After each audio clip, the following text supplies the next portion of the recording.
کون سی ایسی شخصیت ہے جن کا آپ کو قادیانیت چھوڑ کر مسلمان ہونے میں ایک بہت بڑا کردار رہا ہے؟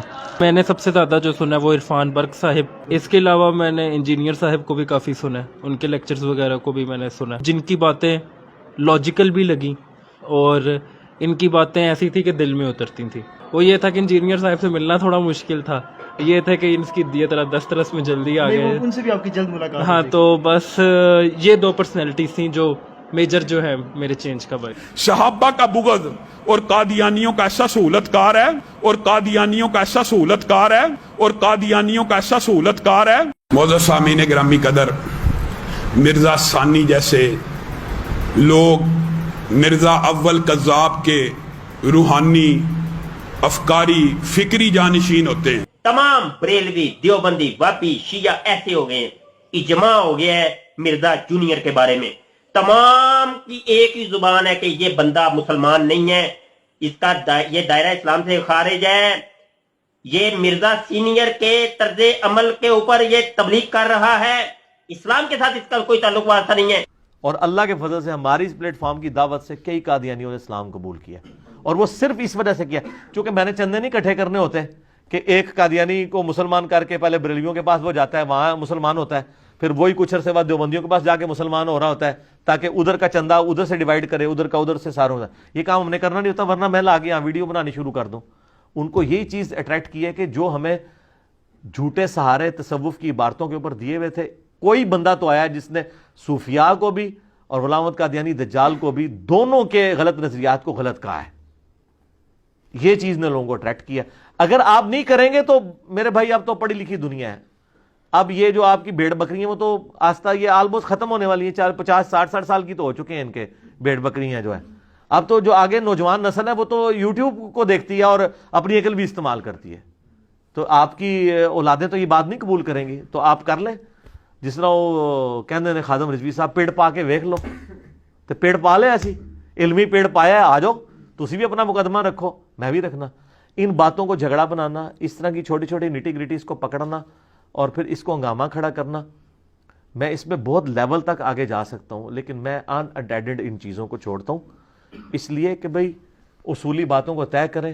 آپ چھوٹی چھوٹی نیٹی گریٹیز پکڑیں گے تو یقین کریں پھر معاملات بہت دور تک جائیں گے، ٹھیک ہے؟ پھر کوئی بندہ بچے گا نہیں، پھر میں ہر ایک چیز کا کریٹیکل انالیسس کروں گا، قرآن و سنت کی روشنی میں رکھوں گا، اور پھر ہو سکتا ہے کہ میں ان شخصیات کے اوپر بھی بات کروں جن کے لیے میں احترام کا رشتہ رکھتا ہوں، پھر میں اس چیز کا لحاظ نہیں کروں گا، ان کو سنگل آؤٹ پھر میں اس طریقے سے کروں گا۔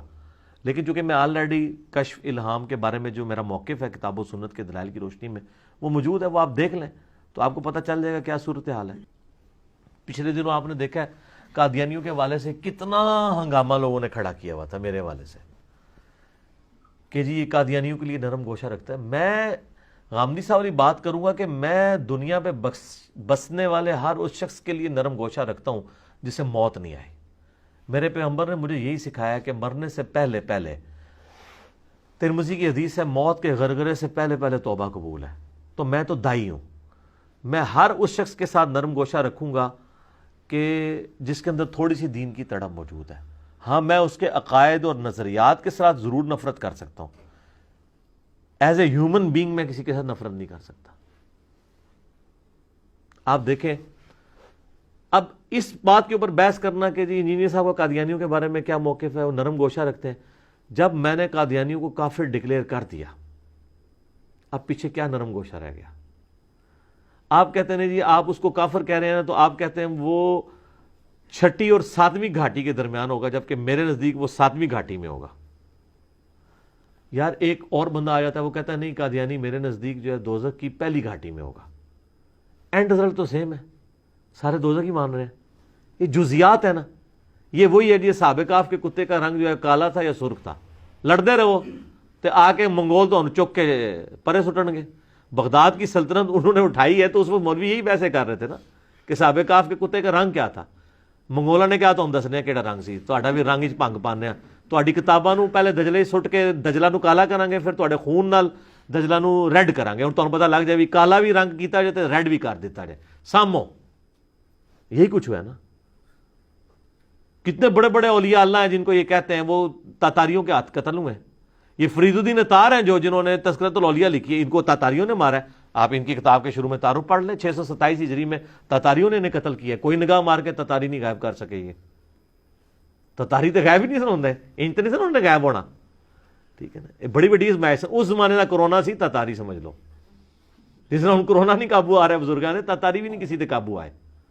وہ اللہ تعالیٰ نے پھر انہیں پھٹ پوائی ہے. 4 سلطنتیں بن گئی، ان میں سے بھی ایک پڑپوتے نے اسلام قبول کر لیا. دوسری طرف مسلمانوں کو تھوڑی غیرت آئی اور کرتے کرتے ٹرکس میں سے ہی مسلمان ہونا شروع ہوئے. ان کے لیول کے جنگجو لوگ ہوئے. آہستہ آہستہ آہستہ معاملات ڈیلیوٹ ہوئے.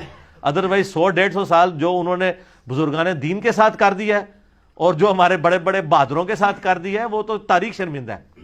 کوئی شے نہیں انہوں نے چھڈی. ٹھیک ہے، جو چیز سامنے آتی تھی کھا جاتے تھے. ٹھیک ہے، کوئی بزرگ نہیں سن چھڑ دے، کوئی مولوی نہیں سن چھڑ دے. زندہ ہے، مردہ ہے، قبر پٹنی ہے، نہیں پٹنی، کوئی شے نہیں سن چھوڑ دے. باقی تو سلاطین جو ہے وہ لوگوں کو غلام بناتے تھے نا. یہ جگہوں کو قبضہ کرنے کے بعد ادھر کے رہنے والے سب کو قتل کر دیتے تھے. وہ کہتے تھے ہم ادھر کو کدھر ان کی اکانومی سنبھالتے پھریں گے. اس لحاظ سے آپ دعائیں دیں گوروں کو.